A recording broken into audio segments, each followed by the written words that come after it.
அன்பானவர்களே, இன்று நாம் அசைக்க முடியாத ஒரு மகா பெரிய பலத்தை பற்றி சிந்திப்போம். நம்முடைய வாழ்க்கை பயணத்தில் நாம் காட்டும் சகிப்புத்தன்மை என்பது நமது சொந்த முயற்சியால் உருவானதல்ல. அது கிறிஸ்துவின் தெய்வீக வல்லமையால் நமக்கு அருளப்பட்டதாகும்.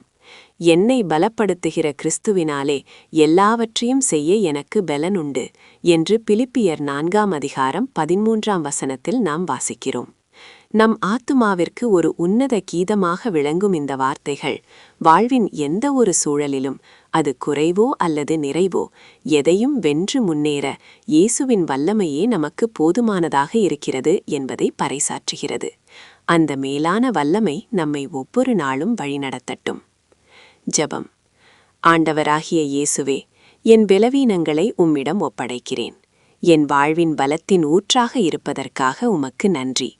எனக்கு முன்னால் இருக்கும் எந்த ஒரு சவாலையும் விட எனக்குள் இருக்கும் உம்முடைய வல்லமை மிக பெரியது என்பதை விசுவாசத்துடன் ஏற்றுக்கொண்டு இந்த நாளை நான் தொடங்குகிறேன்.